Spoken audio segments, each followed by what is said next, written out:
आमचे फक्त वक्ते आहेत पुढे, तुम्हाला मार्गदर्शन करतील. यानंतर मी आमंत्रित करतोय श्यामसुंदर वराडकर यांना की त्यांनी आपलं मनोगत इथं व्यक्त करायचं आहे.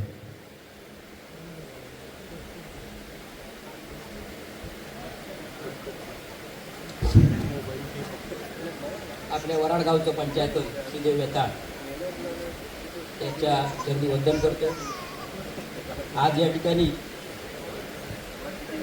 या ठिकाणी वराड गावातील सर्व ग्रामस्थ व श्रीदेव वेताळ ट्रस्ट, त्या ट्रस्टचे सर्व ट्रस्टीज आणि त्या गावकर मंडळी उपस्थित आहेत. आज या ठिकाणी बैठक नव्हत आहे आणि या बैठकीसाठी आज या ठिकाणी आपल्या गावातील ग्रामस्थ आणि लोकप्रतिनिधी, आमचे सहकारी आदरणीय विक्टर डांटस, त्याचप्रमाणे राजकीय पक्षाचे नेते आमचे सहकारी आदरणीय बाळासाहेब चिंदरकर हे या ठिकाणी आज या मीटिंगला उपस्थित आहेत. त्याचप्रमाणे आपण सर्वजण उपस्थित असलेले माझे सर्व सहकारी मित्र आणि ग्रामस्थ, या ठिकाणी ही बैठक संपन्न होत असताना यापूर्वी सुद्धा या संदर्भात 2 बैठका झालेल्या होत्या आणि या 2 बैठका पार पाडल्यानंतर गावातील काही ग्रामस्थांच्या मनामध्ये थोडी संभ्रमावस्था होती की हे सर्व ग्रामस्थ भूमिका मांडतायत, परंतु या गावातील देवस्थान समितीचे ट्रस्टी सुद्धा भूमिका मांडतायत, परंतु या गावामध्ये असलेले एक राजकीय सामाजिक नेतृत्व म्हणजे बाळासाहेब चिंदरकर आणि सन्माननीय विक्टर डांटस यांची यामध्ये भूमिका काय आहे ही लोकांमध्ये आपल्यामध्ये येणं आवश्यक होतं. आणि ती भूमिका जोपर्यंत आपल्यासमोर येत नाही तोपर्यंत या गावातील ग्रामस्थांच्या मनामध्ये सुद्धा एक संभ्रमावस्था होती.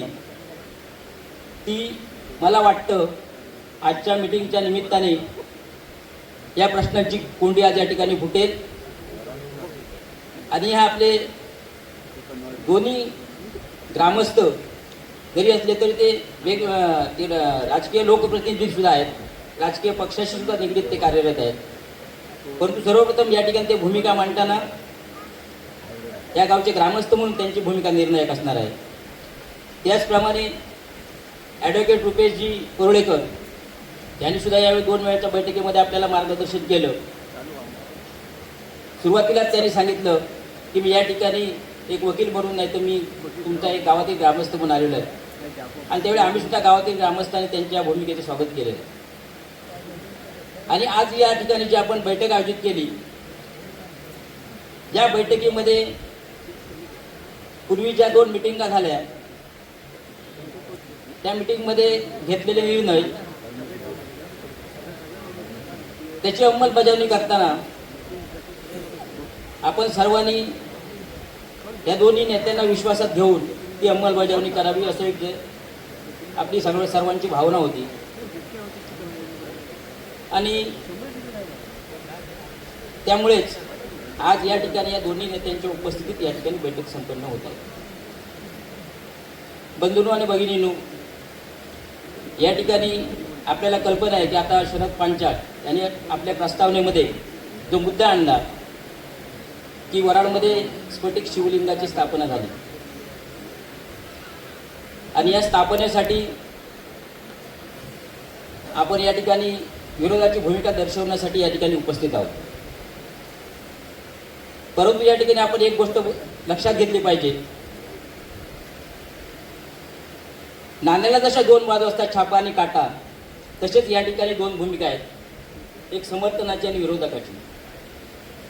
आपण या ठिकाणी मला वाटतं सगळेजण एकत्रितरित्या जमलोय की आपली सर्वांची एकच भूमिका असेल, या जाणीवेतून आपण या ठिकाणी उपस्थित आहोत. आणि ही भूमिका घेत असताना आम्ही हा जो विरोध करत आहोत, हा विरोध नेमका का आणि कशासाठी हे आपण समजून घेतलं पाहिजे. केवळ त्याबद्दल आपल्याला आकस आहे का, द्वेष आहे का, देशापोटी आपण विरोध करत आहोत का, की काही त्यामध्ये एक तात्विक मुद्दे आहेत, वैचारिक दृष्टिकोन आहे, याचा सुद्धा आपण विचार केला पाहिजे. आणि आपलं बंधूंनो, ज्यावेळी आपलं हे देवस्थान पंचायत स्थापन झालं, त्या स्थापनेच्या काळापासूनच आपल्या गावामध्ये महादेव मंदिर म्हणजे स्वयंभू लिंगाचं मंदिर आहे. आणि त्या धार्मिकतेने आपण त्या देवालयाची उपासना करतो. ग्रामस्थ सर्व उपासना करतात. मुद्दा हा आहे की या ठिकाणी मुळातच महादेवाचं स्वयंभू मंदिर असताना, लिंग असताना, जे या गावातील नागरिक नाहीत, जे या गावातील मतदार नाहीत, जे या गावाच्या कोणत्याही प्रकारचे टॅक्स पेयर नाहीत, आणि ज्यांचा या गावाशी, या नागरिकांशी कोणत्याही प्रकारचा दुरान्वयी संबंध नाही, अशा प्रकारचे व्यक्ती या ठिकाणी येऊन एखाद्या देवालयाची निर्मिती करतात, हे कितपत योग्य आहे? मुद्दा नंबर 2, आपण साठी ग्रामपंचायत इमारत बांधायचं म्हटलं किंवा एखादी वास्तू उभी करायची म्हटली तरी त्याला प्राथमिक स्वरूपात ग्रामपंचायतची परवानगी लागते. मग याबाबत स्थानिक प्राधिकरणाकडे परवाना घेणं आवश्यक असताना सुद्धा अशा प्रकारचं स्वयंभू मंदिर उभं करताना कुठल्याही प्रकारची स्थानिक प्राधिकरणाकडून याला पूर्वपरवानगी घेतलेली नाही. आणि पूर्वपरवानगी न घेता त्या ठिकाणी ते मंदिर निर्मिती केलेली आहे. मुद्दा नंबर 3, आपण प्रशासकीय दृष्टिकोनातून विचार करता, तो जो मुळात प्लॉट आहे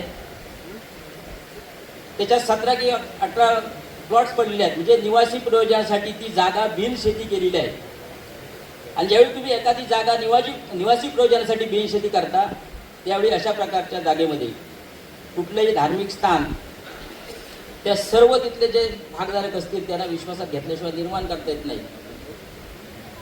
तरी सुद्धा त्या ठिकाणी तशा पद्धतीने म्हणजे बेकायदेशीररित्या ते निर्माण केलेले आहे.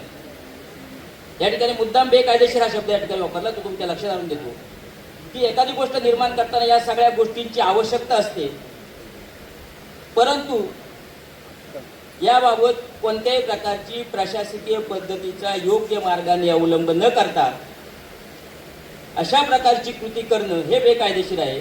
म्हणून हे जे स्फटिक शिवलिंग निर्माण केलेले आहे ते बेकायदेशीर आहे. त्याही पुढे आपण जाऊन सांगू की मुळात प्रशासकीय परवाने हे थोडे आपण बाजूला ठेवूया, परंतु हा माझा वराड गाव आहे, मी समजा सोनवडे, माझा लगतचं गाव सोनवडे आहे, आणि मी सोनवडे गावामध्ये जाऊन तिथल्या स्थानिक लोकांशी कुठल्याही प्रकारची चर्चा न करता, तिथल्या देवस्थान समिती जर अस्तित्वात असेल त्यांच्याशी कुठल्याही प्रकारची चर्चा न करता माझ्या मनाला वाटतं म्हणून मी त्या ठिकाणी एखादं देवालय उभं केलं तर ते योग्य आहे का? नेमकं इथे हेच झालेलं आहे. आपलं देवन्याय देवस्थान ट्रस्ट हे रजिस्टर आहे, याची धर्मादाय आयुक्तांकडे निस्तर नोंदणी झालेली आहे. आणि या नोंदणी संस्थेमार्फत, ट्रस्टमार्फत जे विविध धार्मिक कार्यक्रम होतात ते नित्यनियमाने गावाच्या हिताच्या दृष्टिकोनातून ते होत असतात आणि गावातील ग्रामस्थांच्या सहकार्याने होत असतात. परंतु देवस्थान ट्रस्टला या संदर्भात कुठल्याही प्रकारची पूर्वकल्पना न देता, त्यांची परवानगी न घेता हे जे काय शिवमंदिर निर्माण केलं आहे, स्फटिक शिवलिंग, हे बेकायदेशीर आहे. आणि या सगळ्या प्रकारच्या एकूणच आपण सर्व प्रकारे विचार केल्यानंतर एक गोष्ट आपल्या लक्षात येते की ह्या मुळात शिवलिंगाची स्थापना ही कुठल्याही प्रशासकीय पद्धतीची अंमलबजावणी न करता, धार्मिक दृष्टिकोनातून त्याचा विचार करता गावामध्ये असलेल्या देवस्थान ट्रस्ट यांच्याशी याबाबत कुठल्याही प्रकारची सल्लामसलत न करता अशा प्रकारे पूर्णपणे चुकीच्या पद्धतीने केलेली आहे. आणि म्हणून या ठिकाणी या ग्रामस्थांचा या भूमिकेला विरोध आहे आणि हा विरोध दर्शवण्यासाठी आपण या ठिकाणी उपस्थित आहोत हे या निमित्ताने आपण समजून घेतलं पाहिजे. त्यानंतर मी आता काही जास्त वेळ घेत नाही. मला वाटतं ॲडव्होकेट रुपेश पोळकर आणि सर्व मंडळी ज्येष्ठ मंडळी बोलणारे आहेत. त्यांच्या ज्या काही कृत्य चालतात किंवा ज्या चुकीच्या पद्धतीने धार्मिक कृत्य चाललेली आहेत त्यांच्या माध्यमातून त्याबाबतची विस्तृत भूमिका किंवा विस्तृत माहिती हे यानंतरचे आपले पुढील जे वक्ते आहेत ते देतील. तुर्तास या ठिकाणी आपण त्या स्फटिक शिवलिंगाला बेकायदेशीर का म्हटलं आणि आम्ही विरोध त्याला का करायचा आहे या दोन मुद्द्यांवरच मी प्रकाशझोत टाकलेला आहे. या पुढच्या अनुषंगाने जी चर्चा आहे ते पुढच्या येणारे वक्ते बोलतील. या ठिकाणी मी माझं म्हणत थांबवतो. जय हिंद.